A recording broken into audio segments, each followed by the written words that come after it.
आज जिस सीट से शुरुआत करते हैं वो है जमुई विधानसभा की सीट। जमुई विधानसभा की सीट क्यों खास इस बार बनती हुई नजर आ रही है, इस सीट का रिकॉर्ड क्या रहा है। फिलहाल तो बीजेपी का कब्जा है, लेकिन क्या इस सीट के मिजाज में कमल है, उसे तलाशने की हम कोशिश करेंगे। रंजन जी, अगर जमुई को आप स्कैन करते हैं तो जमुई की सीट क्या बताती है?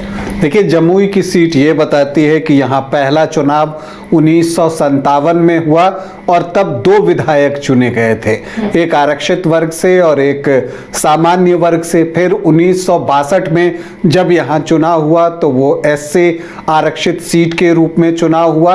1967 से ये सीट सामान्य बनी और अभी भी ये सीट सामान्य ही है। अब अगर हम पार्टियों की बात करें तो अगर आप 1957 से 1972 का जो कालखंड है उसको देखिएगा तो यहाँ पर मुकाबला जो है कांग्रेस पार्टी, सोशलिस्ट पार्टियां, अलग अलग पार्टियां, उनके बीच और लेफ्ट के बीच जो है एक मुकाबला देखने को मिला। फिर उसके बाद 1995 तक आप देखती हैं कि कांग्रेस और सोशलिस्ट पार्टियां आपस में भिड़ती रहीं और उसके बाद जो चुनाव हुए उसमें सोशलिस्ट पार्टियां आपस में ही जूझती रहीं, आपस में ही टकराती रहीं। लेकिन 2020 में पहली बार जमुई में कमल खिला, और कमल खिलाया किसने? दिग्गज नेता जो दिग्विजय सिंह हैं, उनकी बेटी आपको श्रेयसी सिंह ने। श्रेयसी सिंह किसी परिचय की मोहताज नहीं है। भारत का उन्होंने प्रतिनिधित्व किया है, शूटिंग इंटरनेशनल शूटर के रूप में उनकी पहचान है, डबल ट्रैप स्पर्धा में हिस्सा लेती हैं। और आपको बताएं कि उन्होंने कॉमनवेल्थ गेम्स में गोल्ड मेडल भी जीता है और अभी पेरिस ओलंपिक में भी वो भारतीय दल का प्रतिनिधित्व कर रही थी एक एथलीट के तौर पर, और जो खिलाड़ी थे उनको विधायक दीदी के नाम से पुकारा करते थे। तो ये सारी बातें जो है खेल के मैदान में तो छाई रही हैं। श्रेयसी सिंह जब पहला चुनाव उन्होंने जमुई में लड़ा 2020 में तो उसमें भी उन्हें कामयाबी हासिल हुई, लेकिन राजनीति के मैदान में अपने पैर जमाने के लिए इस बार उनकी असली परीक्षा जो है वो होगी। और इसलिए भी होगी क्योंकि महागठबंधन की कोशिश है कि उनको उनके चुनावी क्षेत्र में घेरा जाए और इसके लिए नई रणनीति के साथ महागठबंधन उतरने की तैयारी में है। अब इसमें उसे कितनी कामयाबी मिलती है वो तो जब जमुई का परिणाम आएगा तभी पता चलेगा। वैसे इस सीट की जब आप बात करती हैं तो यहाँ पर कुल 18 विधायक अब तक जो है वो चुने गए हैं, जिसमें कांग्रेस से 4, जेडीयू को भी 4 बार यहाँ सफलता मिली है, आरजेडी 2 बार इस सीट को जीतने में कामयाब रहा है। तो जनता दल, जनता party, SSP, PSP, CPI, BJP और निर्दलीय को एक बार जो है जमुई में कामयाबी मिली है। लेकिन एक और चीज जो एक रिकॉर्ड यहां पर दिखता है कि पिछले कुछ चुनावों से, दरअसल 1990 के बाद जो भी चुनाव हुए हैं वहां अगर आप देखें तो हर बार विधायक का चेहरा जो है वो बदल जाता है। अगर आप देखिए तो 1990 में सुशील कुमार सिंह जो हैं वो चुनाव जीते थे, तो 95 में अर्जुन मंडल, फिर उसके बाद 2000 के उपचुनाव में सुशील सिंह, तो फिर 2000 में नरेंद्र सिंह, फिर 2005 फरवरी में विजय प्रकाश यादव, तो 2005 अक्टूबर में स्वर्गीय अभय सिंह, फिर 2010 में अजय प्रताप, तो 2015 में विजय प्रकाश और 2020 में श्रेयसी सिंह। तो आप ये क्रम देख रही हैं कि हर बार जो है नया विधायक चुना जा रहा है और किसी को भी कंसेक्यूटिव सेकेंड टर्म जो है वो मिलता हुआ नहीं दिखा है, और ये जो है बीजेपी और श्रेयसी सिंह के लिए चिंता की बात हो सकती है। वैसे जमुई विधानसभा में सर्वाधिक 4 बार चुनाव जो है वो त्रिपुरारी प्रसाद सिंह ने जीता है।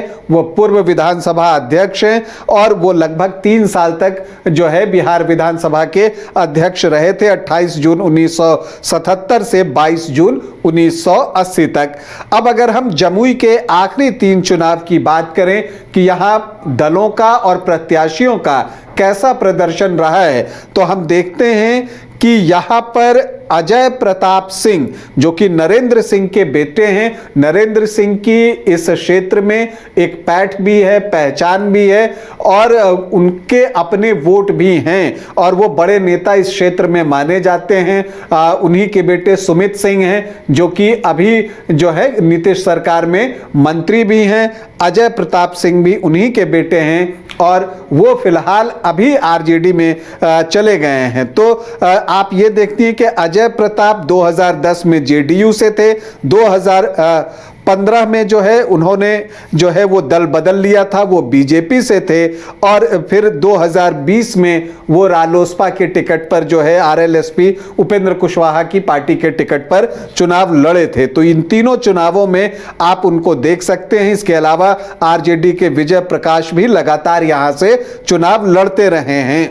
2010 में अजय प्रताप सिंह को, उस समय वो जेडीयू के प्रत्याशी थे, 60,130 वोट आए, मतलब 49.38% और विजय प्रकाश को आए 35,663 वोट, मतलब 29.29% वोट और कांग्रेस प्रत्याशी अरुण मंडल यहां 11,687 वोट लाने में कामयाब हुए, 9.6% वोट। तो अजय प्रताप को यहां 24,467 वोटों की जीत मिली।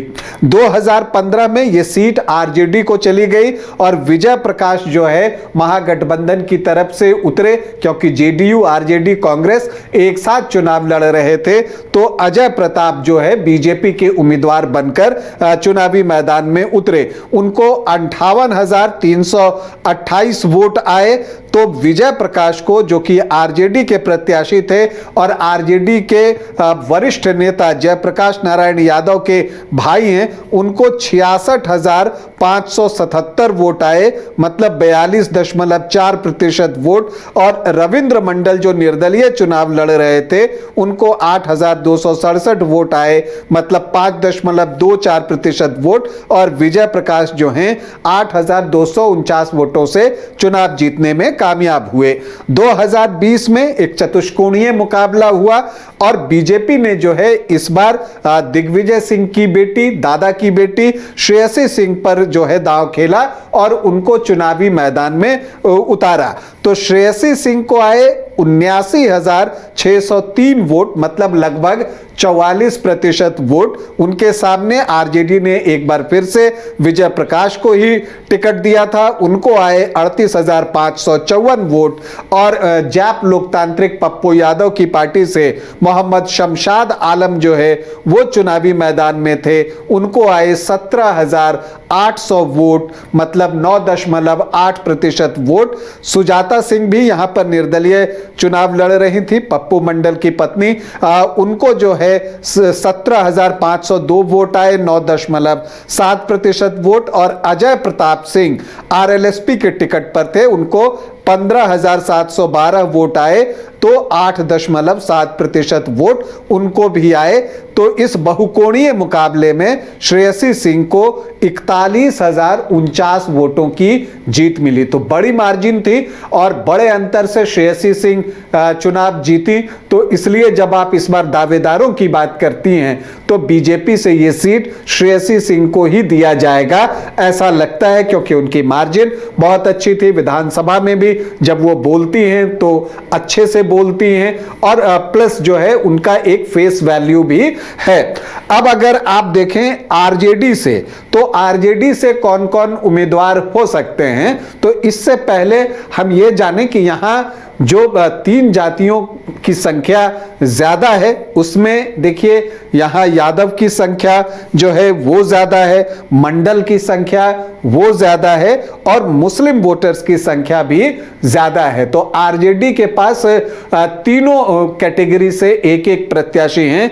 देखिए यादव कैटेगरी से तो विजय प्रकाश खुद हैं, जो कि पिछला 3 चुनाव यहां आरजेडी के टिकट पर चुनाव लड़े हैं। जो मुस्लिम कैटेगरी से मोहम्मद शमशाद आलम, जो पिछली बार जैप लोकतांत्रिक के टिकट पर चुनाव लड़े थे वो अब जो है आरजेडी में शामिल हो गए हैं, तो वो भी टिकट का दावा करते हुए दिखते हैं, मतलब चाहते हैं कि उन्हें भी टिकट मिले। और इसके अलावा आप देखते हैं मंडल से तो रविंद्र मंडल जो हैं वो यहां पर जो है चुनाव लड़ने की जुगत में हैं। इसके अलावा अशोक कुमार कुशवाहा भी हैं जो लालटेन के निशान पर चुनाव लड़ना चाहते हैं। तो बहुत सारे दावेदार आरजेडी से हैं। प्रशांत किशोर भी जो है उनकी पार्टी से भी कई दावेदार हैं जो कि यहां पर दावा कर रहे हैं। कुछ मजबूत यहां पर निर्दलीय प्रत्याशी भी हैं जो कि चुनाव लड़ सकते हैं, जैसे पिछली बार सुजाता सिंह थी, तो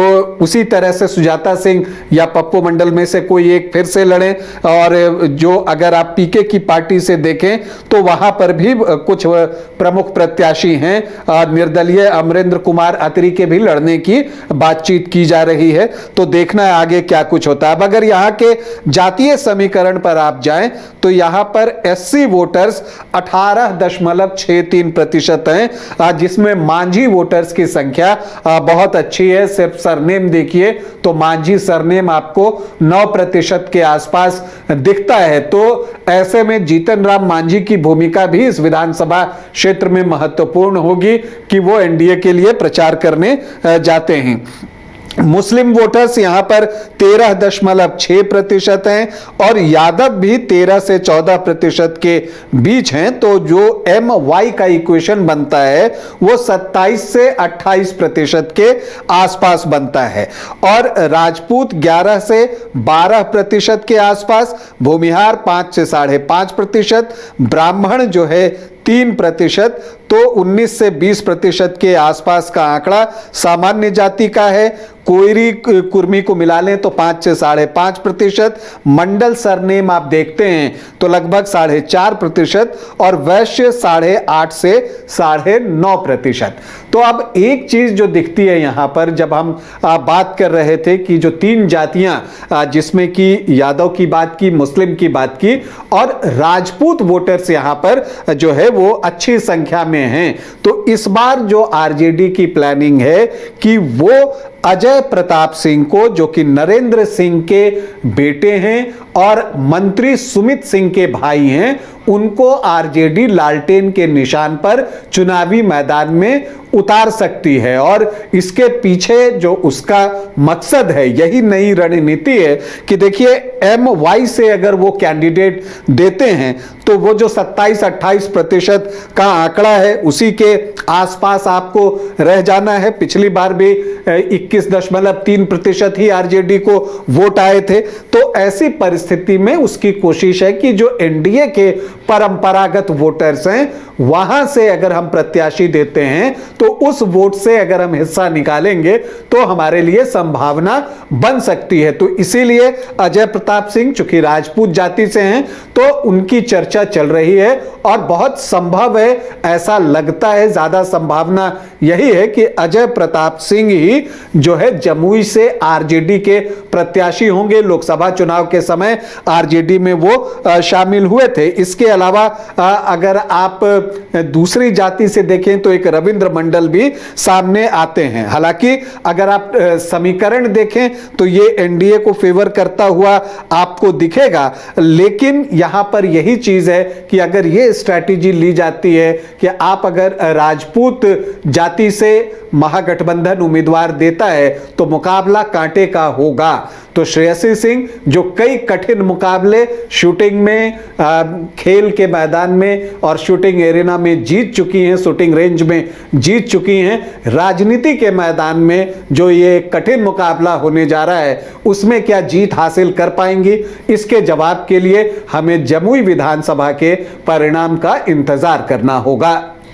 तो देखिए जमुई की जंग भी बेहद दिलचस्प होने वाली है और यहाँ मुकाबला भी काफ़ी तगड़ा होने जा रहा है। अब समीकरण किसको फेवर करेंगे इस पर तो हमारी नज़र बनी रहेगी, साथ ही जनसुराज पर भी नज़र टिकी रहेगी कि वो यहाँ से किसे कैंडिडेट बनाता है और वो कितनी टक्कर इन दोनों खेमों के बीच दे पाता है।